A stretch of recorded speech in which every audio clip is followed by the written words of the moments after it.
gabi po sa ating lahat. Welcome po sa ating midweek service. At inaanyahan ko po ang lahat na tumayo para po pasimulan ang ating gawain ngayong gabi. Awitin po natin ang awiting Banal Mong Tahanan.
Panginoon Lord, gawin mo kaming dapat sa inyong harapan. Ngayong gabi sa pakikinig, sa pag-aawit at sa Lord, pagbibigay ng mga papuri sa inyo ngayong gabi. In Jesus' name we pray. Amen and amen. Patuloy po tayong umawit. Awitin po natin ang walang imposible sa ating Diyos.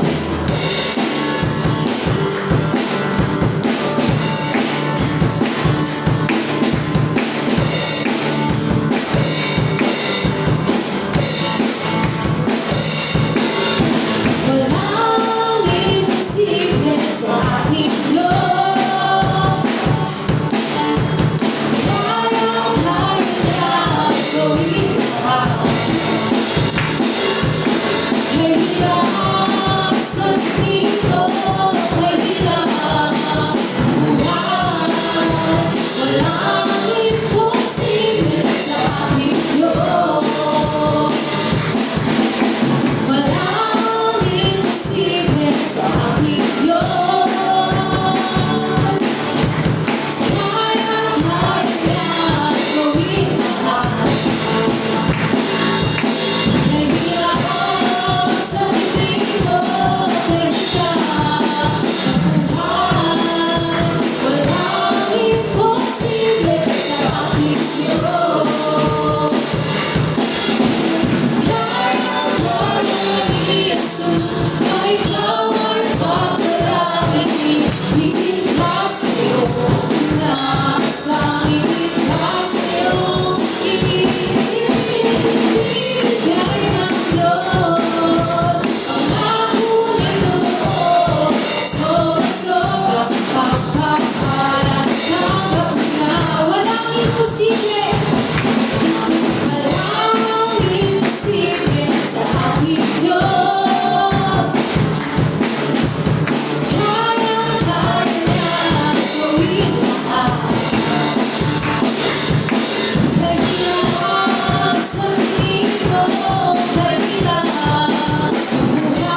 worship. Tuloy po tayong lumapit sa presensya ng ating Panginoon ngayong gabi. Magpalinis, magpasalamat sa ating Panginoon.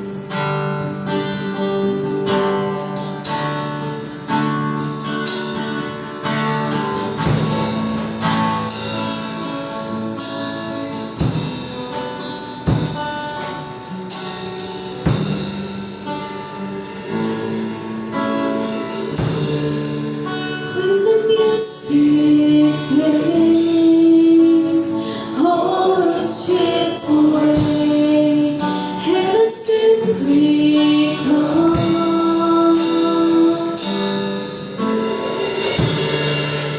longing just to bring something that's worth that will bless your heart.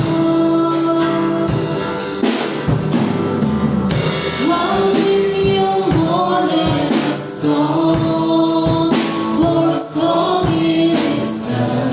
It's not what you have required. You search much deeper within to the way things appear. You're looking into my heart. I'm coming back to the heart of worship when it's all about you. It's all about you. I'm sorry, Lord, for the things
Jesus.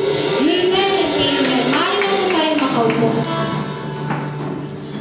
Para naman po sa ating testimony, tinatawagan ko po ang ating brother boy Adrian.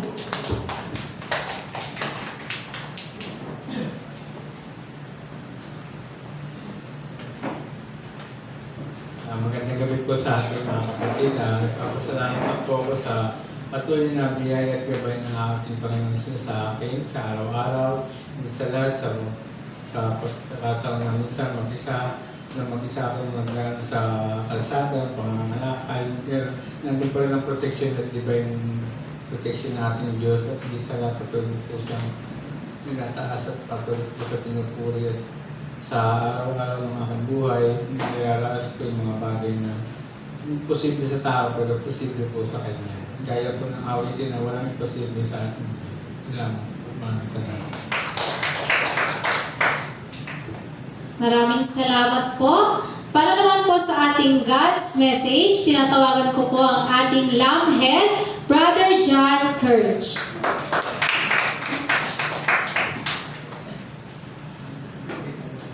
Ayan, ang napakabilis pang mga brother boy. Parang nadetense ako sa natin. Okay, ayan, magandang gabi sa lahat. Ako po'y nalulugod na makapag-speak, makapag-share ulit ng salita ng Diyos dito sa harapan. Inaanya ko po kayo na tumayo at tayo po magbasa ng Bible. Dito po tayo sa Hebreo chapter 11 verse 1. Okay. Ang sabi po dito, tayo'y may pananalig kung nagtitiwala tayong mangyayari ang inaasahan natin at naniniwala sa mga bagay na di natin nakikita. Okay, tayo po'y manalangin. Lord, yun na sila, pinaburi ka namin, pinapasalamatan sa gabing ito, Panginoon Lord, na kami narito ang Panginoon ngayon para sumamba sa iyo, makinig ng iyong salita, Panginoon Lord. At Lord, dalangin din namin na ang mga iba pa pong members na papunta dito, pag-ingatan mo po sila, Panginoon Lord, na makarating po ng maayos sa iyong maisamahan. Ito po ang aming sabdahan sa pangalan ni Jesus. Amen. Ayan. Grabe, parang pinapawisan ako agad. Natitense po. Okay, yan po. Ang pag-aaralan po natin dito nga po sa Hebreo chapter 11 verse 1. And ito po'y tungkol sa ating pananampalataya. It's all about faith. Ayan po ang title. Okay, faith. Sa Tagalog, pananampalataya. Ang pananampalataya ay nangangahulugan na matibay na paniniwala at pagtitiwala sa isang bagay o isang nilalang, lalo na ang ating Diyos, na kahit na ito'y hindi lubos na maunawaan, nakikita. Okay, magbibigay po ako ng isang example ng faith story po dun sa Bible. Kung alam niyo po yung babae na dinudugo, yung mumi po sa ng Diyos, yung garment, yung sa damit. Ang sabi po ng babae doon na mahipo ko lamang ang kanyang damit, gagaling na ako. And what happened po after that is yung babae po bigla pong gumaling. Siguro po kung pupunta tayo ngayon sa panahon natin is wala pong nangyayaring ganun. Wala pong nakakagawa ng ganun. Wala ka pong makikitang ganun na pangyayari na pag ginawakan mo yung damit ng tao na ito ay bigla kang gagaling. It's all about faith po eh. Now, I'm going to ask you, ano yung nagpagaling sa kanya? Faith. Tama yan po. Nakakasunod po. Yun. Yung kanya pananampalataya, because of her faith, seconds lang yung hinawakan niya yung bigla siyang gumaling. Ganun po, kapowerful ang ating Panginoon. Amen po? Ayun, nakasunod. Pastor.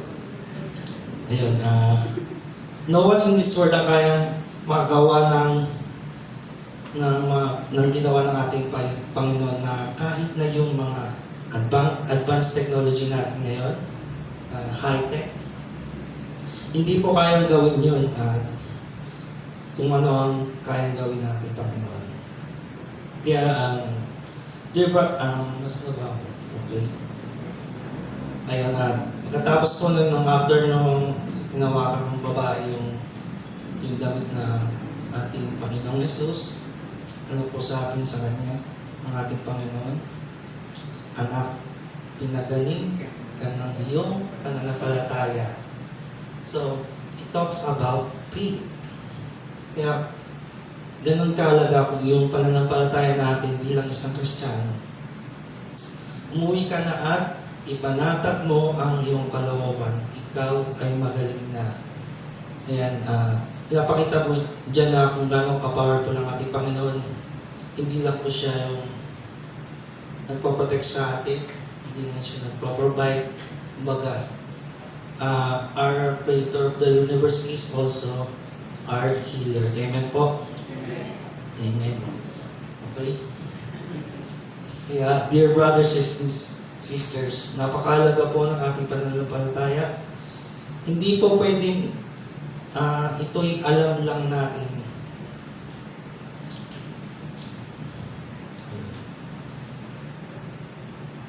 Ayun, hindi po pwedeng ito'y alam lang po natin. Hindi ko maintindihan yung sulat ko. Ayun na. Ang pagkakaiba po ng alam sa pananampalataya po.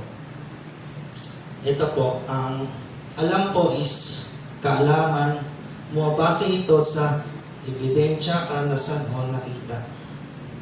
Example na lang po. Alam kong umulan sa labas dahil nakita ko ito. Isa pong example yan ha. Ayan ha.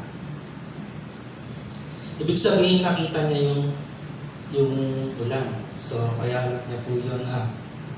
Ito pa another example is alam kong in love ako pag nakikita ko siya, tumitibok ang puso ko. Amen? Ayan yung isa sa mga example na makala. Ngayon, pupunta tayo po sa yan, tuloy. Ayan, pananampalataya, faith. Maniniwala sa isang bagay kahit walang pisikal, nakabatay sa tiwala, damdamin at spiritual na paninindigan. Example, hindi ko man siya nakikita, naniniwala ako na nariyan ng Diyos. Amen? Nakasunod pa. Okay. Sa lahat ng pagsubok, naniniwala akong hindi ako mababayaan ng ating Panginoon. Amen po. Ayun po ang pinagkaiba na alam sa pananampalataya. Hindi yung pwede yung alam mo lang eh. Siyempre, ayun nga. At ano nga ba mga paraan upang hindi tayo manghina o mawala sa ating pananampalataya? Number 1, sige po, flash na ako. Regular na pananalangin. Ang pananalangin ay paraan ng pakikipag-usap sa ating Diyos. Sa pamamagitan nito, mapapalapit tayo sa Kanya at lumalalim ang ating relasyon. Kaya mahalaga po sa ating mananampalataya na palagi po tayong manalangin. Ayan. Ito po yung paraan natin para makipag-usap sa ating Panginoon. Sa number 2 po. Okay, ang bakal ng flesh ha.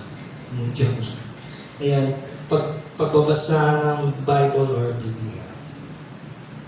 Ang salita ng Diyos ang ating gabay sa pamumuhay. So,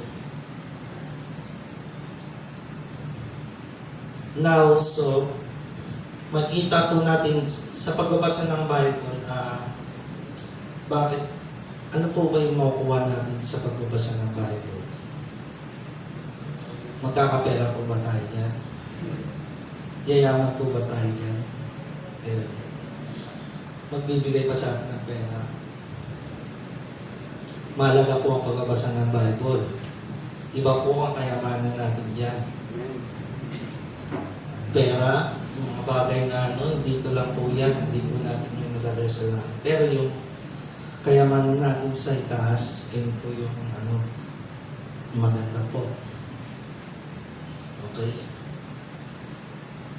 Kasi kaya naman po ibigay ng Panginoon yan in just seconds lang. Yung mga bagay na ano, in just seconds lang kaya ibigay ni Lord yan. Basta nandun na yung paniniwala mo sa Kanya. Yung faith mo hindi mawawala. Maniwala ka sa mga pangako ng ating Panginoon at yun ay mangyayari. Amen po? So bakit ba tayo nagbabasa ng Bible? Para makita natin at mas makilala natin ang katangian ng ating Panginoon. Mapagmahal, matuwid, at tapat. Pag nagbasa tayo ng Bible, ililigaw pa tayo niyan? No. Nasa mabuti tayo, nasa mabuting daan po tayo. Palagi po tayong magkakaroon ng ilaw.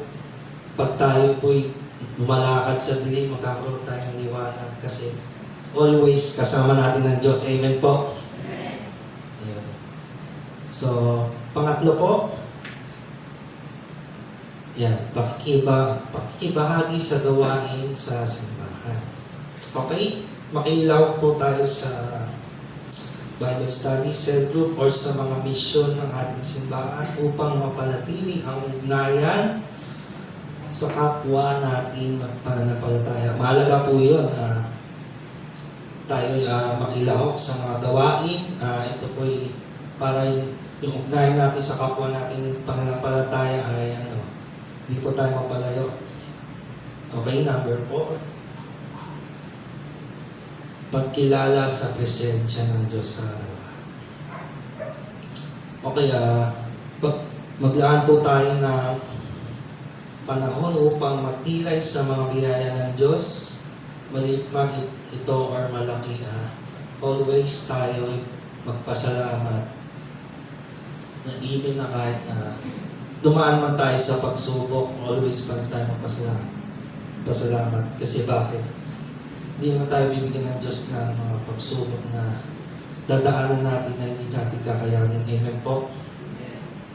Naniniwala po ba kayo na kasama natin ng Diyos always? Amen? Amen. Okay po. Okay. Panglima po. Okay, ito po yung pag-iwas sa tuksong maaaring magpahina ng iyong pananampalataya. Ito yung mga tukso dyan sa mga makamundo, dyan sa labas, yung pag-iwas. Although dumarating tayo sa panghihina, guys.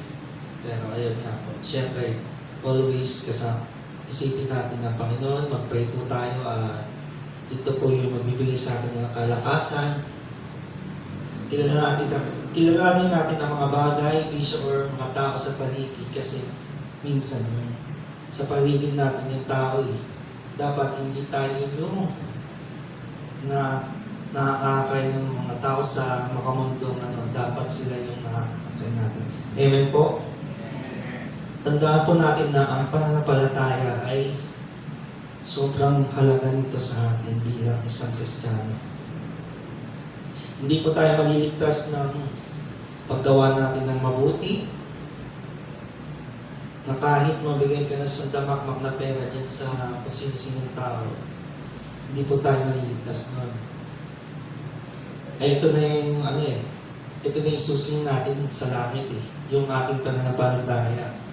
Faith is the key para tayo po makapunta sa kingdom of heaven. Sa mga pangako ng ating Panginoon, faith is the key. Amen po.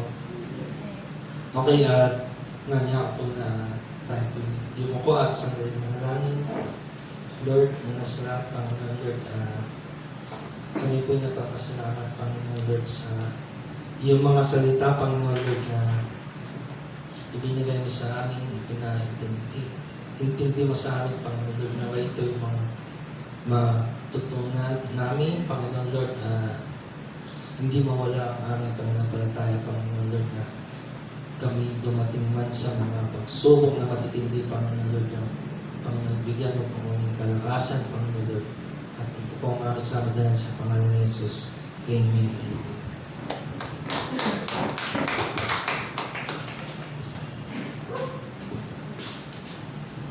Maraming salamat po, Brother John. At para naman po sa ating tithes and offering, tinatawagan ko po ating usher, Brother Albert Jacinto. Halina't magbigay sa gawain ng Diyos. Kung nais mong ika'y pagpalain lubos, halina't ihandog ang mabuting ani, kasabay ng pagsarang pagpupuri.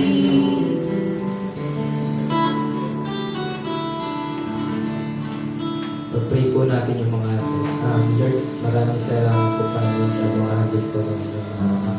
Panginoon, ang mga handog po ito, Panginoon, sana po magamit po sa pagpapalugo ng Iglesia, Panginoon, sa lahat po ng mga nagbigay sa mga hindi nakapagbigay, Panginoon. Pagpalain mo po sana sila, Panginoon. Ito po ang aking panalangin sa pangalan po ni Jesus. Para naman po sa ating mga announcement. Ayer and San Isidro Worship Service every Sunday at 2 p.m. Midweek Service and Prayer Meeting May 22, 2025, 7 p.m. Ang ating pong speaker, Sister Susan, Worship Leader, Brother Reynald, Testimony, Sister Patricia, ang ating pong usher ay inyong pong lingkod, Jasmine. Sunday, Worship Service May 18, 9:30 a.m. Presider and Tithes and Offering Encouragement, Brother Reynan Lozada. Opening Prayer, Sister Cristita Barza. Speaker, Pastor Renato Duran. Worship Leader, Brother John Kirch. Usher, Sister Maricar Patricia. At ating pong flower sponsor ay Borfon Family. Para naman po sa ating DBBS na may temang A Savior for You, ito po ay gaganapin na sa Saturday, May 17 at 2 p.m. Kaya tinatawagan na po mga teacher, mga bata na makilahok, at maski na po yung mga assistant teacher lahat ng kapisanan na gusto pong tumulong sa gawain, ay bukas na bukas po ang ating iglesia para po dito. Be a blessing to next generation. We are looking for generous sponsor to support our growing kids ministry. Your help will go on a long way in providing fun activities that teach children about God's love. Ito po ay sa paghahanap natin mga sponsor para po sa ating gawain. Ways to support, pwede po magbigay ng mga snacks or meals. Mag-donate po ng mga material kung may extra po kayong bond paper, lapis, color paper na hindi na po nagagamit ay pwede po. Kung cash naman po ay andyan po ang ating GCash number. At para naman po sa mga activities na pwede din po na ating pwedeng supportahan natin po syempre darating na DBBS, ang ating pong item mission, ang kids class from different areas. Meron po tayong Dique, Rosario, JRD at Burgos, Manggahan at San Isidro. Yan. Para naman po sa ating closing song, inaanyahan ko po ang lahat na tumayo. Patuloy po tayong umawit. Awitin po natin ang alay sa pagsamba.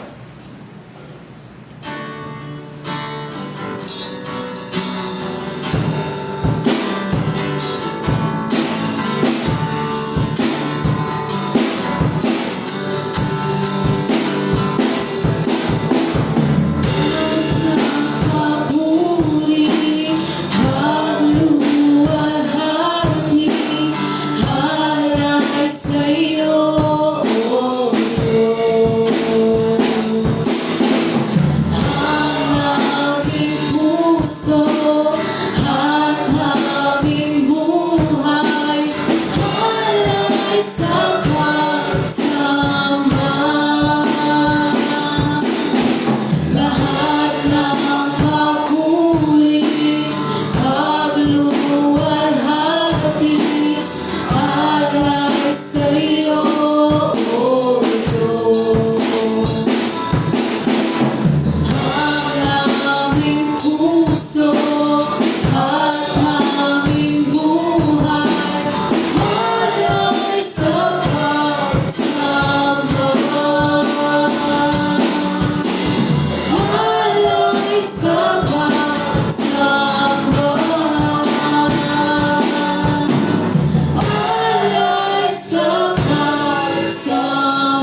muli kami ay nagpapasalamat po sa gabi ito sa naging matagumpay na gawain po namin sa aming midweek service. Salamat po sa mga kapatid na patuloy niyo pong minumotivate na magpagamit, maglingkod po sa inyo, Panginoon, sa lahat ng kanila pong mga kakayanan.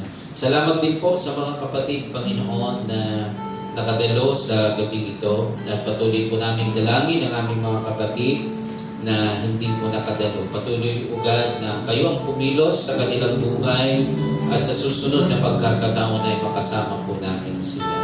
Pinupuri ka namin, Panginoon, at pinapasalamatan sa gabi ito. Salamat din po sa inyong mga salita na nagpapaalala sa amin, Panginoon, ng kahalagahan ng aming pananampalataya, Father God.